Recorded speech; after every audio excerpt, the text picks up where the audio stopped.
আমন্ত্রণ জানাই এটি নিউজের রোজ রাতে নিয়মিত আয়োজন নিউজ গ্যালারিতে। আপনারা দেখছেন দি একমি ল্যাবরেটরিজ লিমিটেডের সৌজন্যে আমরা এই অনুষ্ঠানে নানা বিষয় নিয়ে কথা বলতে আসি। রোজ রাতে আপনাদের সামনে কথা বলি করোনা ভাইরাসের কারণে সৃষ্ট বৈশ্বিক মহামারী পরিস্থিতি, কথা বলি সাম্প্রতিক এবং জনগুরুত্বপূর্ণ নানা বিষয় নিয়ে। আমরা যথারীতি আজকের আলোচনাটি শুরু করছি একজন চিকিৎসককে দিয়ে। ঢাকার স্কয়ার হাসপাতালের সিনিয়র কনসালটেন্ট অধ্যাপক ডাক্তার মোহাম্মদ ওয়াজুল আলম চৌধুরী আমাদের সঙ্গে আছেন, তার সঙ্গে আমরা কথা বলতে চাই। ডাক্তার মোহাম্মদ ওয়াজুল আলম চৌধুরী, আপনাকে অনেক ধন্যবাদ আমাদের সঙ্গে আজকের এই আলোচনায় যুক্ত হবার জন্য। আমরা একটু আপনার অভিজ্ঞতা শুনতে এলাম যে আমরা শুনছিলাম যে এই বৈশ্বিক মহামারীর কারণে যে অভিজ্ঞতার ভেতর দিয়ে যাচ্ছি তার নিকট অতীতে আমরা আসলে আমাদের এই প্রজন্ম যারা পৃথিবীতে বাস করি তাদের আসলে এই ধরনের পরিস্থিতি এর আগে প্রত্যক্ষ করার অভিজ্ঞতাটি হয়নি এবং দীর্ঘদিন আসলে লকডাউন ছিল, এক ধরনের আতঙ্ক এখনো মানুষের মধ্যে রয়েছে। আমরা বিশ্বজুড়ে বিভিন্ন দেশে করোনা ভাইরাসের সংক্রমণ, প্রাণহানি এরকম অনেক খবর কিন্তু আমরা আন্তর্জাতিক গণমাধ্যমে পাচ্ছি, যেটি আসলে মানুষের মনের মধ্যে এক ধরনের চাপ তৈরি করছে, এক ধরনের ট্রমা তৈরি করছে। বাংলাদেশের পরিস্থিতি কি? যদিও আমরা দেখি যে সচেতনতার যে বিষয়গুলো বারবার বলা হচ্ছে সরকারি বেসরকারি বিভিন্ন পক্ষ থেকে, মাস্ক পরা, স্বাস্থ্যবিধি মানা, সেগুলো মানার ব্যাপারে বেশি মানুষের এক ধরনের উদাসীনতা রয়েছে, কিন্তু একই সঙ্গে ট্রমাটাও তো রয়েছে, এক ধরনের চাপও তো নিশ্চয়ই কাজ করে, অবসাদ, বিষণ্ণতা এগুলোও নিশ্চয়ই হয়তো ভেতরে ভেতরে নিশ্চয়ই জন্ম নিচ্ছে। আপনাদের পর্যবেক্ষণ কি সেটি আসলে একটু শুনতে চাই আপনার অভিজ্ঞতা থেকে। ধন্যবাদ আপনাকে।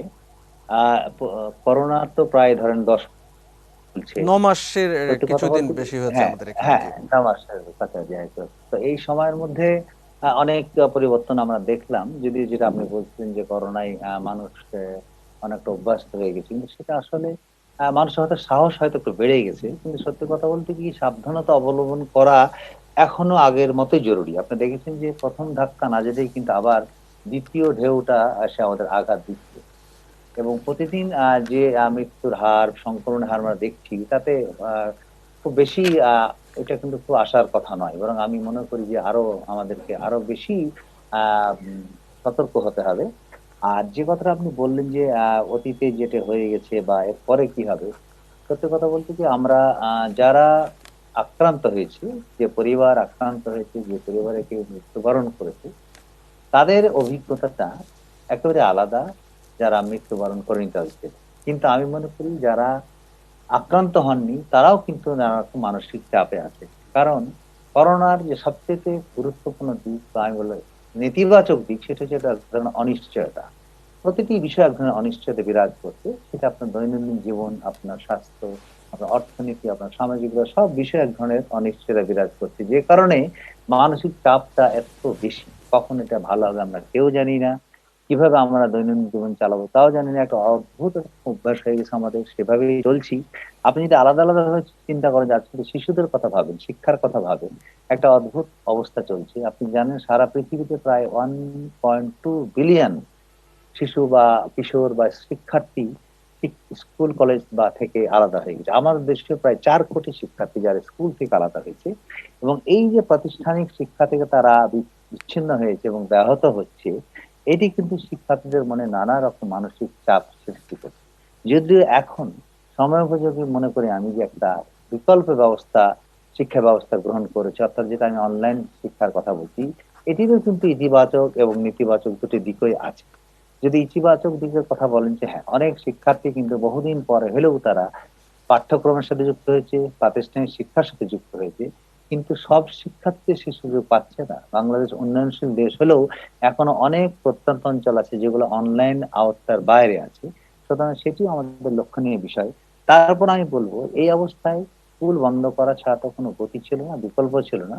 সুতরাং মন্দের ভালো হিসেবে এই যে বিকল্প যে ব্যবস্থা শুরু হয়েছে, সেটাই কিন্তু আমাদেরকে গ্রহণ করে নিতে হবে। আমরা শিশুদের এবং এই প্রসঙ্গে সাথে আপনি আমি যেমনটি বলবো বলছেন, আমরা একটু বড়দের প্রসঙ্গে জি, আপনার কাছে জি, একটু শুনতে জি, চাইবো। যেমন বলি। আমরা জানি যে করোনা ভাইরাসে আক্রান্ত হলেই যে কারো দেহে তার উপসর্গ প্রকাশিত হবে এমনটি নয়, অনেকে জানছেনও না যে তিনি নীরবে আক্রান্ত হচ্ছেন, আবার নীরবে তিনি সুস্থ হয়ে যাচ্ছেন। আমরা যে মানসিক যে প্রক্রিয়াটির কথা আসলে বলছি, যে অবসাদ এবং চাপের কথা বলছি, সেটি হয়তো কারো কারো ক্ষেত্রে হয়তো প্রকাশ্য উপসর্গ হয়তো দেখা যাচ্ছে এই অবসাদ অবসাদ বা বিষণ্ণতার, কারো কারো ক্ষেত্রে হয়তো সেটি প্রকাশ্য নয়, কিন্তু তার কর্মকাণ্ড, তার আচরণে হয়তো সেটি পেছনে হয়তো এই অবসাদটি দায়ী। এক্ষেত্রে আপনারা যে কেসগুলো হ্যান্ডেল করছেন, যে রোগীদেরকে পাচ্ছেন চিকিৎসার জন্য, তাদের মধ্যে এই একেবারে করোনাকালীন কোনো বৈশিষ্ট্য, কোনো উপসর্গ, বিশেষ কোনো চিকিৎসা, এরকম একটু উদাহরণ যদি আমাদের সঙ্গে একটু শেয়ার করতে পারেন আপনার অভিজ্ঞতা থেকে। ধন্যবাদ আপনাকে। শুধু দুটো ব্যাপার, একটা হচ্ছে করোনার কারণে নিঃসন্দেহে করোনার যে প্রভাব মানুষের জীবনে বা যে কোনো দুর্যোগের প্রভাব, করোনার একটা দেখুন কি একটা বড় প্রভাব আছে। সেক্ষেত্রে মানুষ অনেকেই মানসিক ভাবে আক্রান্ত হচ্ছেন। যেমন অনেকেরই শুরু হয় একদম অ্যাংজাইটি দিয়ে, আমি বলেছি অনিশ্চয়তার একটা বিরাট ব্যাপার, একদম অ্যাংজাইটি বা উদ্বেগ দিয়ে শুরু হচ্ছে। তার থেকে তার মধ্যে একটা অনিদ্রা, চরম অনিদ্রা এবং একটা ভয় ভীতি, এবং সর্বোপরি অনেকের মধ্যে একটা ডিপ্রেশন বা বিষণ্ণতাও কাজ করছে।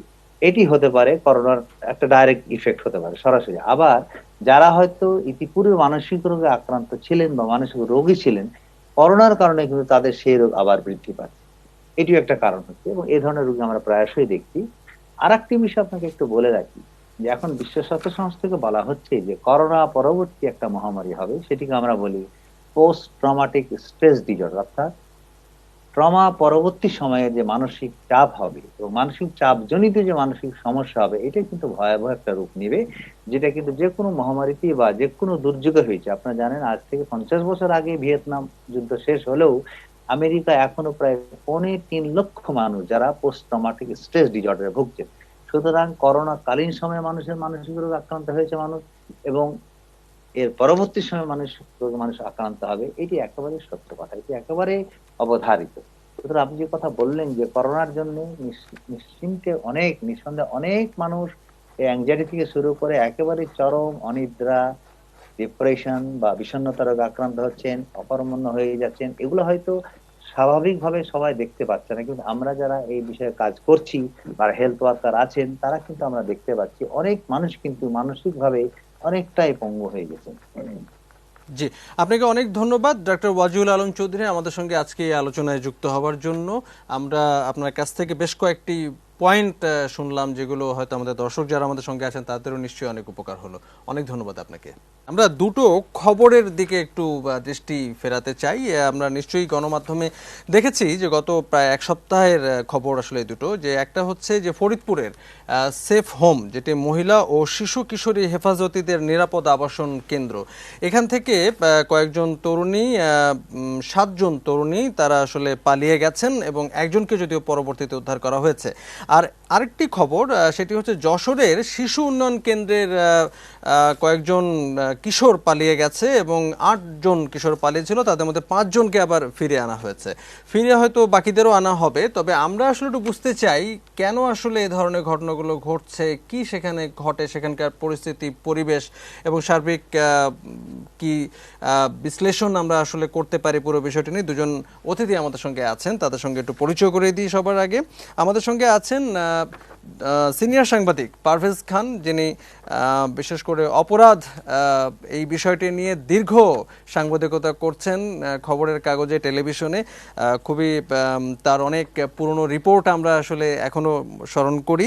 ঢাকা বিশ্ববিদ্যালয়ের ক্রিমিনোলজি বিভাগের শিক্ষক খন্দকার ফারজানা রহমান আছেন আমাদের সঙ্গে।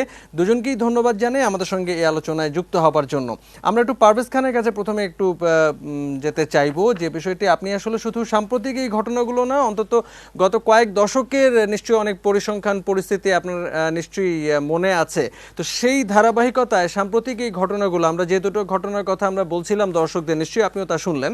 পাশাপাশি আমরা কয়েক মাস আগে এরকমও দেখেছি যে এ ধরনের শিশু কিশোরদের যেখানে আসলে সংশোধন বা তাদের নিরাপদে রাখবার কথা, তাদের হয়তো বিকাশে সাহায্য করবার কথা, এরকম কেন্দ্রে কিন্তু আমরা নির্যাতনের খবর আমরা দেখেছি, গণমাধ্যমে বেরিয়ে এসেছে, সেখানে মৃত্যুর ঘটনা পর্যন্ত ঘটেছে।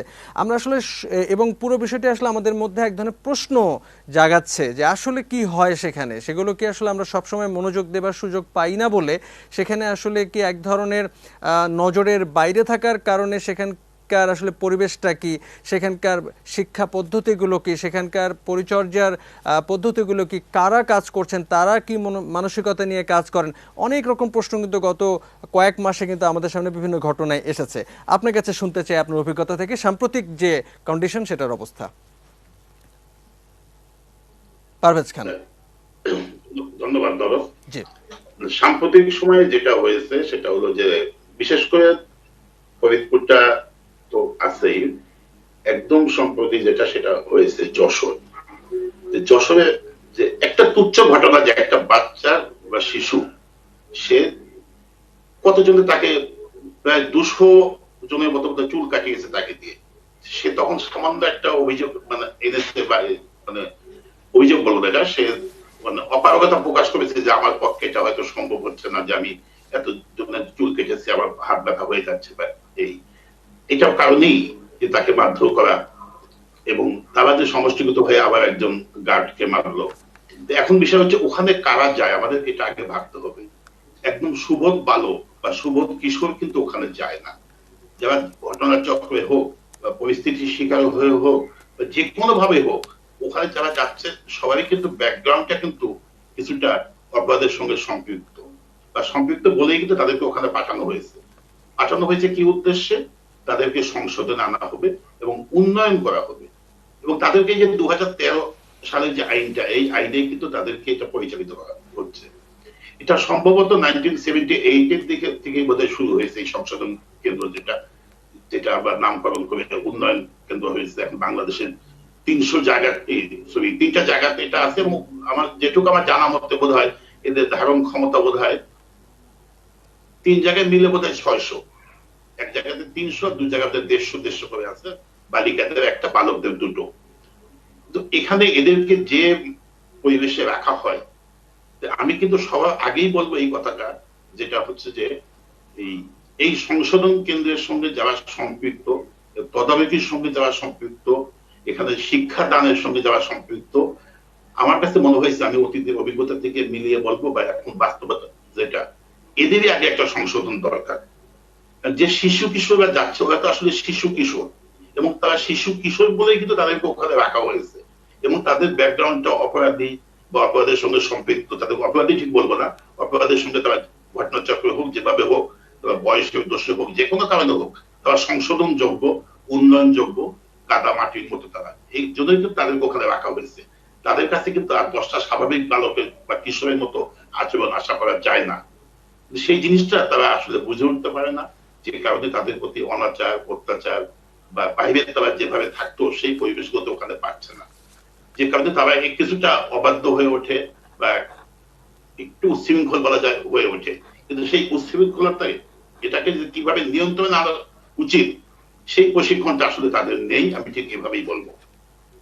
এবং যে বিষয়টি মানে না থাকার কারণে, এই ঘাটতিগুলো থাকার কারণেই কিন্তু আসলে সাম্প্রতিক সময়ে কিন্তু একের পর এক ঘটনা কিন্তু আমাদের গণমাধ্যমের প্রধান শিরোনাম হচ্ছে। আপনার কাছে পারভেজ ভাই আবারও ফিরবো। আমাদের সঙ্গে খন্দকার ফারজানা রহমান রয়েছেন, সমাজ ক্রিমিনোলজি বিভাগের শিক্ষক। এবং খন্দকার ফারজানা রহমান, আপনার যদি মানে ভুলে নিশ্চয়ই আপনি জাননি যে এই অনুষ্ঠানেই আমরা কিন্তু কিশোর অপরাধীদের গ্যাং নিয়ে কয়েক সপ্তাহ আগেই কিন্তু আমরা আলাপ করছিলাম, এবং আপনিও সেখানে অংশ নিচ্ছিলেন। আমরা ঠিক তারই ধারাবাহিকতায় কিন্তু আজকের আরেকটি প্রসঙ্গে যাচ্ছি, যে আমরা দেখছি যেখানে সংশোধন হবার কথা, যেখানে উন্নয়ন হবার কথা, অপরাধের সঙ্গে দৈবক্রমে ঘটনাচক্রে জড়িয়ে পড়া এই শিশু কিশোরদের, সেখানে কিন্তু তারা সবচেয়ে বেশি আদৌ নিরাপদ কিনা, আদৌ তাদের উন্নয়ন হচ্ছে নাকি আরও অবনতি হচ্ছে, এই প্রশ্নগুলো কিন্তু সামনে চলে আসছে নানা ঘটনা। আমরা দেখছি সেখানে সুযোগ পেলে কিশোররা পালিয়ে যাচ্ছে। আমরা এমনটিও দেখছি যে ফরিদপুরে যেটি ঘটেছে, সেফ হোম থেকে পালিয়ে গেছে তরুণীরা। তো এই বিষয়গুলো কিন্তু আসলে প্রশ্ন জন্ম দিচ্ছে, কি হওয়া উচিত, কি পরিস্থিতি, আমাদের কোথায় ঘাটতি, কোথায় মনোযোগ দেওয়া দরকার, একটু আমরা শুনতে চাই, বিশ্লেষণ করতে চাই, ভেবে দেখতে চাই। কি যোগ করবেন? ধন্যবাদ নরোজ। দেখুন, যখন আসলে কোনো শিশু অপরাধ করে তখন কিন্তু ওই শিশুটা বোঝে না যে what is the consequence of this act, এই কাজের কনসিকুয়েন্সটা কি। কিছু কিছু ছেলে তো অবশ্যই বুঝে, কিছু কিছু মেয়ে অবশ্যই বুঝে, কিন্তু একটা একটা জেনারেল পারসেপশন যে শিশুরা অপরাধ করে সেই কাজের কনসিকুয়েন্স না বুঝে, এবং সেজন্য কিন্তু এদেরকে আলাদা করে আমরা ক্রিমিনাল বলি না, আমরা বেশিরভাগ সময় ডেলিনকুয়েন্ট শব্দটা ব্যবহার করি। এবং এই শিশুদেরকে আলাদা করে আমরা কিন্তু চাইল্ড ডেভেলপমেন্ট সেন্টারে রাখি, যেটা পারভেজ ভাই বললেন 1974 সালের বিধিমালা অনুযায়ী 1978 সাল থেকে এটা কাজ করা শুরু করেছে। কিন্তু আনফরচুনেটলি যে এখন পর্যন্ত আমি বলবো যে আমাদের দেশের জুভেনাইল জাস্টিস সিস্টেমে কম্প্রিহেন্সিভ কোনো রিফর্ম আসেনি। 2013 সালে একটা আইন হয়েছে, খুবই ভালো আইনগুলো, যেখানে খুব আলাদা করে বলা হয়েছে যে ডাইভার্সন এবং অল্টারনেটিভ সেন্টেন্সিং কে প্রমোট করা হবে, কোনোভাবে ইমপ্রিজনমেন্ট বা এভাবে বেঁধে রাখার বিষয়গুলো থাকবে না। কিন্তু এখনো কোনো বিধিমালা না হওয়ার কারণে ডাইভার্সন বা অল্টারনেটিভ সেন্টেন্সিং গুলো আমরা এখনো আসলে বাস্তবে প্রয়োগ করতে দেখছি না। সবচেয়ে বড় প্রবলেম যেটা দেখুন, যে একটা সন্তানকে যখন আমরা ওখানে রাখছি, সে বাসার ট্রিটমেন্টটাই পাবে, এবং সন্তানটাকে আমরা ডেভেলপমেন্ট, উন্নয়ন কেন বলছি, রিফরমেশন থেকেও বড় জায়গা কিন্তু উন্নয়ন। আপনি যদি দেখেন এই 3টা চাইল্ড ডেভেলপমেন্ট সেন্টারে, আপনার প্রথমটিতে হচ্ছে গাজীপুরেরটাতে হচ্ছে প্রায় 614 জন, যেখানে হচ্ছে ক্যাপাসিটি 300 জন। যশোরেরটা হচ্ছে 150 জন ক্যাপাসিটি, যেখানে 272 জন। এবং মেয়েদের যেটা কোনাবাড়িতে, সেখানে 83 জনের ক্যাপাসিটিতে থাকছে হচ্ছে 150 জন। সুতরাং ওভার ক্রাউডিং একটা বড় সমস্যা। আর ওভারঅলে যদি দেখি, এইসব সন্তানদের পিছনে আমাদের বাজেট হচ্ছে, সরকারি বাজেট হচ্ছে 2600 টাকা করে। এই 2600 টাকার মধ্যে তাদের খাবার দাবার, পোশাক পরিচ্ছদ, থাকার, টয়লেট্রিজ সবকিছু এর মধ্যে আসলে কভার করতে হয়। সুতরাং বুঝতেই পারছেন কতটা টাইট বাজেটের মধ্যে তাদেরকে আমরা সেখানে রেখে বড় করছি। 2013 সালের আইনটির কিন্তু 63 নাম্বার সেকশনে ক্লিয়ার করে বলে দেওয়া হয়েছে, এই সন্তানদেরকে রাখা হবে তাদের এইজ অনুযায়ী, তারা কি ধরনের অপরাধ করেছে, অপরাধের গ্র্যাভিটি অনুযায়ী, এবং তাদের ফিজিক্যাল গ্রোথ অনুযায়ী। বাট প্রবলেমটা হচ্ছে, এত ওভার ক্রাউডিং এর মধ্যে এই সিস্টেমটা কিন্তু আসলে মানাটা খুবই টাফ বলবো আমি। সেটা আসলে আমি শুধুমাত্র যে ইনফ্রাস্ট্রাকচারের সমস্যা সেটা যে আছে, তার সাথে সাথে হচ্ছে এই চাইল্ড ডেভেলপমেন্ট সেন্টারের নিজস্ব ম্যানেজমেন্টের সমস্যা আছে। এছাড়া হচ্ছে যে এডুকেশনের যদি কথা বলি, সেখানে একমাত্র প্রাইমারি এডুকেশন ছাড়া কোনো হায়ার এডুকেশনের আসলে সুযোগ নেই। এছাড়াও আপনি যদি সাইকিয়াট্রিস্টের কথা বলেন, কাউন্সিলিং এর কথা বলেন, একজন সিভিল সার্জন আছেন যেটা দায়িত্বে, কোনো তাদের ফুল টাইম কোনো চিকিৎসক নেই। এই সিভিল সার্জন কখন আসেন কখন যান সেটার আসলে কোনো ধরনের কোনো রুটিন মেনটেন করা হয় না। এই সন্তানরা সপ্তাহে না মাসে 2টো দিন তাদের ফ্যামিলির সাথে দেখা করার সুযোগ পায়, এবং তাদের যে দেখা করার যে রুমটি, সেখানে আমি জানি না কিভাবে আসলে সেই সময়ে এই গার্জিয়ান সহ তাদেরকে এখানে ইকুইপড করা হয়, ওয়েল ইকুইপড করা হয়। এত প্রবলেম থাকার পরে এই যে এই মনের সন্তানরা, যেই মনে আসলে সন্তানরা ইমাজিনেশন অ্যাপ্লাই করে, ক্রিয়েটিভিটি অ্যাপ্লাই করে, সেখানে আপনি তাদেরকে বেঁধে রাখছেন এত আমি বলবো ওভার ক্রাউডিং এবং এত লিমিটেড রিসোর্সের মধ্যে। তো সেখান থেকে তো সন্তানরা পালাবে, কারণ ওই জায়গার আবহাওয়া তো তাদের শারীরিক এবং মানসিক যে যোগ্যতা, মানসিক যে কর্মক্ষমতা, সেটা তো আসলে আমি বলবো যে এলিজিবল না। সুতরাং সেই কারণে আমার মনে হয় যে সন্তানরা সেখানে থাকতে চাচ্ছে না। আর ওভারঅল তো একটা বিষয় রয়েছে, দেখুন ম্যানেজমেন্টের নিজস্ব জায়গায় কিন্তু আমরা যেটা দেখেছি টঙ্গীতে গিয়ে, সেখানে কিন্তু জনবল খুবই কম। অর্থাৎ ওভারঅল যে ম্যানেজমেন্ট, সেখানেও কিন্তু এক ধরনের ল্যাকিংস রয়েছে। এবং যে কাউন্সিলর রয়েছে, সাইকোলজিস্ট রয়েছে, তারাও কিন্তু রেগুলার বেসিসে এদেরকে বিভিন্ন ধরনের থেরাপি, যেগুলো আমরা মডার্ন থেরাপি হিসেবে বিশ্বের বিভিন্ন জায়গায় জুভেনাইল ডেলিনকুয়েন্টদের দেওয়া হয়, বিশেষ করে কগনিটিভ বিহেভিয়ারাল থেরাপি, যেটা খুবই প্রমিনেন্ট, বিশেষ করে একটা শিশুর রিঅফেন্ডিংটা কমানোর জন্য, সে যাতে ফ্যামিলিতে ব্যাক করে সবার সাথে রিইন্টিগ্রেটেড হতে পারে, তার ভিতরে রেসিডিভিজম, রিঅফেন্ডিং কমানোর জন্য বিভিন্ন থেরাপি দেওয়া হয়, গ্রুপ বা ইন্ডিভিজুয়ালি। সেই থেরাপিগুলো কিন্তু আসলে আমাদের দেশে এখন পর্যন্ত আমরা সিস্টেমেটিক্যালি চালু করতে পারিনি। তো আমি বলবো এখনো শিশুর জন্য নিরাপদ না। আমরা হয়তো জোর করে আমাদের শিশুকে সেখানে রাখছি একটা অপরাধ করার কারণে, কিন্তু কোনোভাবে এখন পর্যন্ত আমাদের চাইল্ড ডেভেলপমেন্ট সেন্টারগুলো সেই পর্যায়ে শিশু বান্ধব হতে পারেনি। পারভেজ খান, সিনিয়র সাংবাদিক, আবারও আপনার কাছে ফিরছি। তখন খন্দকার ফারজানা রহমান কিন্তু বেশ কয়েকটি তথ্য আমাদেরকে দিলেন কিছু ফ্যাক্ট এবং কিছু পর্যবেক্ষণ। পারভেজ খান, আপনি আপনার অভিজ্ঞতা থেকে একটু বলবেন যে এই সংশোধন কেন্দ্রে যে শিশু বা কিশোররা যায়, তারা তো একটি সাময়িক সময়ের জন্য আসলে যায়, অপ্রাপ্ত বয়স্ক এই বিবেচনায়, এবং তাদের আসলে এক ধরনের উন্নয়ন বা তাদের মানসিক উন্নয়ন বা সংশোধনের এখানে একটা গুরুতর একটা বিষয় বা প্রাধান্য পাবার কথা। কিন্তু আমরা আসলে যে বাস্তবতা, যে পরিবেশ, যে ঘটনাগুলোর কথা আমরা আসলে শুনছি সাম্প্রতিক সময়, তাতে আসলে নানা প্রশ্ন সামনে আসছে এবং নানা উদ্বেগ তৈরি হচ্ছে। যে অপরাধ প্রবণতা থেকে তাদের বের করে আনবার কথা, এই কেন্দ্রগুলোকে আসলে ভবিষ্যতে আরো বড় অপরাধী তৈরি করার ক্ষেত্র হয়ে উঠছে কিনা, এমনটিও কেউ কেউ উদ্বেগ প্রকাশ করছেন। আপনার পর্যবেক্ষণ?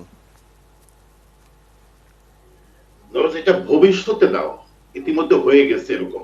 অনেকে পরিস্থিতির শিকার হয়ে বিভিন্ন নিরাপরাধ অনেক শিশু বা কিশোর যেটাই বলি তাদেরকে, ওদেরকে কিন্তু আমি আসলে অপরাধী বলতে চাই না। ওরা অপরাধের শিকার আমি বলবো, কিংবা ওরা একটা ভুল পথে ধাবিত হয়েছে সমাজেরই যে কোনো কারণে। যাই হোক, সেটা না, বিষয়টা হচ্ছে ওখানে গিয়ে সে তো সংসদে তো কোনো সুযোগ পাচ্ছে না, বরং আমি অনেক সন্ত্রাসীকে জানি,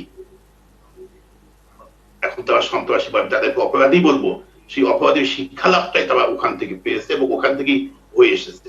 এদের মধ্যে 2-4 জন শীর্ষ সন্ত্রাসীও আছে এখন ইদানিং সময়কার, কিশোর গ্যাংয়েরও অনেক আছে যারা ওখান থেকে কিন্তু শিক্ষা লাভ, মানে অপরাধের শিকার হয়ে তারা সেখানে গেছে এবং ওখান থেকে পরিপূর্ণ অপরাধী হয়ে সে বের হয়ে এসেছে। অর্থাৎ এইটা যদি আমি আগেও একবার বলেছিলাম, আমি এখনো বলতে চাই যে ওদের যদি কোনো সংশোধন না হয় এবং পর্যাপ্ত যদি আরো সংখ্যাগুলো যদি সিট বাড়ানো না হয়, ওখানে তারা যে পরিবেশে থাকে, এই যে ফারজানা যেটা বললেন যে মূল যে ওদের ধারণ ক্ষমতা তার চেয়ে প্রায় দ্বিগুণ সেখানে আসবে। তিনি আরো দুটো কথা বলেছেন, আরো দুটো ঘাটতির কথা বলেছেন, একটি হলো জনবলের ঘাটতি আর একটি হচ্ছে বাজেটের ঘাটতি। না, জনবল বাজেটের ঘাটতি আছে, আমি এটা মানি, কিন্তু যেটুকু আছে এটুকু দিয়েও কিন্তু চাইলে এর চাইতে অনেক ভালো। যেমন একজন সিভিল সার্জন, উনি কবে যান না তার কোনো ঠিক নেই। ওখানকার যে ফিলোসফি এখন দেখা শিশু কিশোর চাইল্ড স্পেশালি যারা আছে, বিশেষ করে মনোবিজ্ঞানী যারা, শিশু মনোবিজ্ঞানী, হ্যাঁ, এখন একজনও মনোবিজ্ঞানী খুঁজে পাওয়া যাবে না তারা ওখানে নিয়মিত যান বা নিয়মিত তাদেরকে কোনো প্রশিক্ষণ দেন বা তাদেরকে যেটা কি বলবো, প্রশিক্ষণ ঠিক না, এটা তাদেরকে কাউন্সিলিং, হ্যাঁ, এই বিষয়গুলো কিন্তু আসলে নেই। কাউন্সিলিং যদি প্রপারলি না পায় এবং সংশোধনের সুযোগ যদি না পায়, সংশোধনের পরিবেশ যদি না পায়, সেখান থেকে কিন্তু ভবিষ্যতে অপরাধী জন্ম নিবে, ওখানে কেউ সংশোধন হয়ে আসবে না, কোনো উন্নয়নের কিছুই ঘটবে না ওখানে। এবং আপনি বলছেন যে যেটা আসলে আমরা বলছিলাম যে ভবিষ্যতে নয়, এরই মধ্যে আসলে যে ঝুঁকিটি নিয়ে আমরা আলোচনা করছি সেই ব্যাপারগুলো ঘটতে শুরু করেছে। যে ধরনের সংশোধন কেন্দ্র থেকেই আসলে বড় বড় সন্ত্রাসী, শীর্ষ সন্ত্রাসী বেরিয়ে আসছে বা তারা বিকশিত হচ্ছে, এমনটি আসলে বলছেন। কিন্তু আমরা যদি এর প্রতিকার বা এর থেকে বেরিয়ে এসে একটি কার্যকর এবং সত্যি সত্যি কাজ হচ্ছে, যাদের মধ্যে যে কিশোর বা শিশুদের মধ্যে অপরাধের বীজ ঢুকে যাবার একটা ঝুঁকি তৈরি হয়ে গেছে, তাদেরকে সেখান থেকে মুক্ত করে আনার কাজটি যদি আমরা সত্যি সত্যি করতে চাই, সেক্ষেত্রে আসলে এই ব্যবস্থায় কি কি সংযোজন করা, কি কি পরিবর্তন করা জরুরি বলে আপনার দৃষ্টিতে মনে হয়? পরিবর্তনটা আমি আগেই বললাম যে এখানে তদারকিটা বাড়াতে হবে, এক। দ্বিতীয়ত, একজন শিশুর যেটুকু অধিকার, সে অধিকার পরিপূর্ণ, সে বাইরে যেটুকু অধিকার পেত তার চাইতে বরঞ্চ একটু বেশি অধিকার দিতে হবে তাকে সেখানে। কারণ ওখানে সে তার বাবাকে পাচ্ছে না, মাকে পাচ্ছে না, কোনো স্বজনকে পাচ্ছে না, ওখানে সে একটা বদ্ধ পরিবেশে সে থাকতেছে। শিশু যে মন মানসিকতার বিকাশ যেটা ঘটবে, কিশোরদের যে মন মানসিকতার যে একটা বিকাশ যেখানে ঘটবে, সেই সুযোগটা কিন্তু সেখানে নেই। আর একটা জিনিস সেটা হচ্ছে যে ওখানে কি ঘটতেছে তা কিন্তু প্রতিনিয়ত কেউই জানতেছে না। একটা অন্ধকার, মানে কারাগারের ভিতরে যেমন একটা হয়, ঠিক ওখানেও ঠিক একই অবস্থা। ওটাকে একটা ওই উন্নয়ন কেন্দ্র না বলে বরং বলা যায় একটা কারাগারই বানিয়ে রাখা হয়েছে। সেখানে কোনো মিডিয়া সেখানে যেতে পারে না, কেউ চাইলেও সেখান থেকে কোনো ইনফরমেশন পেতে পারে না, নিয়মিত কোনো তদারকির ব্যবস্থা নেই।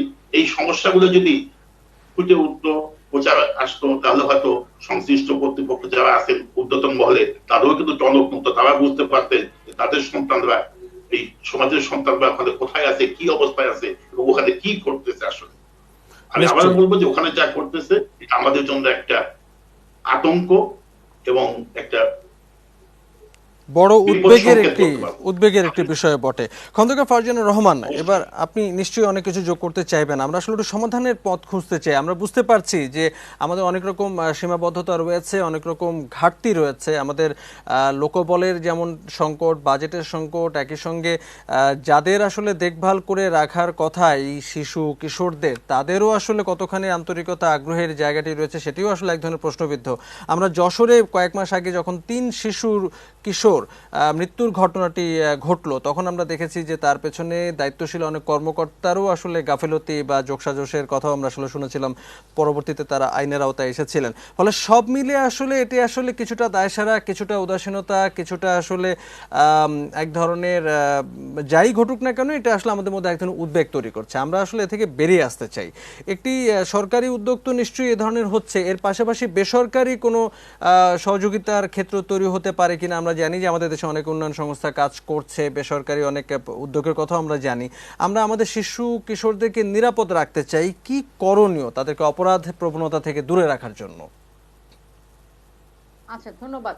নরোজ, পারভেজ ভাই যেটা বললেন যে এই জায়গাটি উন্নয়ন কেন্দ্র তো নয়, এটা একটা জেল। দেখুন, আমাদের ক্রিমিনাল জাস্টিস সিস্টেম, যখন একটা ক্রাইম হয় আমরা কি করি? আমরা প্রথমত পুলিশের কাছে যাই, সেই ক্রাইমটা পরবর্তীতে চলে যায় কোর্টের কাছে, এবং কোর্ট যখন কোনো ডিসিশন দিচ্ছে সে চলে যাচ্ছে প্রিজনে, অথবা সে যদি 18 বছরের নিচে হয় তাহলে চলে যাচ্ছে এইসব চাইল্ড ডেভেলপমেন্ট সেন্টারে। চাইল্ড ডেভেলপমেন্ট সেন্টার এবং প্রিজন আমি মনে করি বাংলাদেশের সবচেয়ে বেশি এন্টায়ারলি ইগনোর্ড একটা জায়গা, যেখানে এখন পর্যন্ত বেসরকারি এবং সরকারি উন্নয়ন তেমন ভাবে নেই বললেই চলে। এবং এইসব উন্নয়ন কেন্দ্রে আপনি তো ঢুকতেই পারবেন না, আপনাকে সমাজ সেবা অধিদপ্তর যেটা রয়েছে সেখান থেকে পারমিশন নিয়ে আসতে তো হবেই। এবং আমরা যতবার কাজ করতে গিয়েছি, খুবই কঠিন তাদের সাথে কথা বলা। কথা বলতে হলে তাদেরকে আমাদের ওয়েটিং রুমে নিয়ে আসে, কিন্তু আমরা কখনো তাদের রুমগুলোতে যেতে পারি না, বা তারা কোথায় আছে সেটা দেখতে পারি না। সুতরাং একটা খুব বড়, আমি বলবো যে এখানে একটা মোটা একটা দাগ টেনে দেওয়া হয়েছে, যে তারা আসলে অন্য একটা দুনিয়ার মানুষ হিসেবে তাদেরকে কনসিডার করা হয়। দ্বিতীয়ত হচ্ছে, দেখুন, এদের এখানে আজকে আমি আপনার অ্যাডোলেসেন্ট, ন্যাশনাল অ্যাডোলেসেন্ট ইয়েতে ছিলাম, আপনার যেটা ন্যাশনাল প্ল্যান হচ্ছে সেখানে ছিলাম, মিনিস্ট্রি অফ আপনার উইমেন অ্যান্ড চিলড্রেনের। সেখানেও কিন্তু অ্যাডোলেসেন্টরা যে বাংলাদেশের একটা প্রোডাক্টিভ ফোর্স, সেটা কিন্তু সবসময় বলার চেষ্টা করা হয়েছে। এবং এই ফোর্সকে আপনি যদি অপরাধ করার সুযোগ দেন, অপরাধী হওয়ার সুযোগ দেন, তাহলে কিন্তু আলটিমেটলি ন্যাশনাল গ্রোথের উপর একটা প্রবলেম। সো সবচেয়ে বড় ইম্পর্টেন্ট যেই জায়গায় আমার ধারণা সরকারি হোক বেসরকারি হোক উন্নয়ন হওয়া উচিত, সেটা হচ্ছে একটা কম্প্রিহেন্সিভ মাস্টার প্ল্যান দরকার। যে যখন কোনো শিশু অপরাধ করে ফেলছে, অপরাধ করতে গেলে তার আগে তাকে প্রিভেন্ট করার জন্য যা যা দরকার সেটা কিন্তু সোসাইটি করতেই হবে। প্লাস যদি করে ফেলে, তাহলে সেই সন্তানটাকে আপনি কি ট্রিটমেন্ট দিবেন, তাকে কি ভোকেশনাল ট্রেনিং দিবেন, তাকে কি থেরাপি দিবেন, তাকে কিভাবে কাউন্সেলিং এর আন্ডারে আনবেন, তাকে কি নন কাস্টোডিয়াল স্যাংশনস দিবেন, সেগুলোর আসলে মাস্টার প্ল্যান আমি বলবো এখনো আসলে পরিপূর্ণভাবে তৈরি হয়নি। এটা এখন পর্যন্ত সমাজসেবা অধিদপ্তর মনিটরিং করছে, কিন্তু আমার যেটা মনে হয় সেখানে অবশ্যই একটা আলাদা করে, আমরা যেটা অনেকদিন ধরে বলেছি যে শিশু ন্যায়পাল, যে মানুষটি হবে একদম নিরপেক্ষ একজন মানুষ, যিনি শিশুর অধিকারের জন্য শুধুমাত্র কাজ করবেন। বিশ্বের বিভিন্ন দেশে কিন্তু চাইল্ড অ্যাম্বাসেডর বা এরকম ন্যায়পাল কিন্তু আছে, যারা হচ্ছে শিশু অধিকার নিয়ে কাজ করে। এবং এই ন্যায়পালের আন্ডারে যদি এই ধরনের চাইল্ড ডেভেলপমেন্ট সেন্টার গুলো দেওয়া যায়, যিনি পরিপূর্ণ মনিটরিং করবেন একটা শিশুর বেসিক নিডস থেকে শুরু করে তার রিক্রিয়েশনাল, তার রিলিজিয়াস যে নিডস গুলো। আমাদের এই চাইল্ড ডেভেলপমেন্ট সেন্টারে একটা হিন্দু ছেলের কিন্তু কোনো উপাসনালয় নেই, একটা মুসলিম ছেলের হয়তো নামাজ পড়ার সুযোগ রয়েছে, সেটাও খুবই লিমিটেড। এবং একই সাথে সেখানে কোনো ধরনের রিক্রিয়েশনাল অ্যাক্টিভিটিস নেই। আপনি নিশ্চয়ই জানেন খুব লিমিটেড ওয়েতে সেখানে অটোমোবাইল ভোকেশনাল ট্রেনিং দেওয়া হয়, কম্পিউটার যে মডার্ন ট্রেনিং, সেগুলোর কিন্তু কোনো ধরনের ইন্টারাকশন নেই। সুতরাং একটা কম্প্রিহেন্সিভ জায়গা দরকার, যেই জায়গায় আসলে একটা শিশুর উন্নয়নের জন্য, এবং সেটা শিশু যারা শিশুদেরকে নিয়ে কাজ করে, আর্লি চাইল্ডহুড ডেভেলপমেন্ট নিয়ে যারা কাজ করে, এবং একই সাথে মনোরোগ বিশেষজ্ঞ এবং একাডেমিকদের নিয়ে আমি মনে করি এই কম্প্রিহেন্সিভ প্ল্যানটা হওয়া উচিত। প্রতিটি ক্ষেত্রে শিশুর খাদ্য থেকে শুরু করে শিশুর উন্নয়নের জন্য যা যা দরকার, প্রতিটি ক্ষেত্রে একটা প্রপার প্ল্যানিং যদি থাকে, এবং এই শিশুরা যখন অপরাধ করে ফেলছে তাদেরকে এই ধরনের সোকল জেলে না দিয়ে সমাজে তাদেরকে কিভাবে ফেরত দিয়ে সুপারভিশনের মাধ্যমে তাদের অপরাধের হার কমিয়ে আনা যায়, অপরাধী মনকে শান্ত করা যায়, সেই জায়গায় আমার মনে হয় কনসেন্ট্রেশনটা দেওয়া উচিত সরকারের। আমরা আসলে এই পুরো বিষয়টি আমাদের একটি মনোযোগের বা আলোচনার বাইরে ছিল। কখনোই সেভাবে এটি আলোচিত ছিল না যে কি হয় এর অভ্যন্তরে, সেখানকার পরিবেশ কি, সেখানকার বাসিন্দা শিশু কিশোররা কিভাবে বেঁচে থাকে, কি করে, এবং তাদেরকে ভবিষ্যতের সুনাগরিক হিসেবে গড়ে তোলার জন্য কি কি করা হয়। এটি আসলে আমাদের কাছে একেবারেই একটা অন্ধকার বিষয় ছিল। সাম্প্রতিক সময়ে নানা ঘটনায় এগুলো আলোচনায় আসবার কারণে আমরা হয়তো এই বিষয়গুলো নিয়ে কথা বলতে শুরু করেছি। এবং আপনি যেমনটি বলছিলেন, একটি সমন্বিত পরিকল্পনা দরকার, সেটি হয়তো নিশ্চয়ই আমাদের নীতি নির্ধারকরা ভাবছেন, নিশ্চয়ই তারা ভাববেন, এবং খুব শীঘ্রই হয়তো আমরা উদ্যোগ দেবো। আমরা আসলে এটি আশা করতে পারি।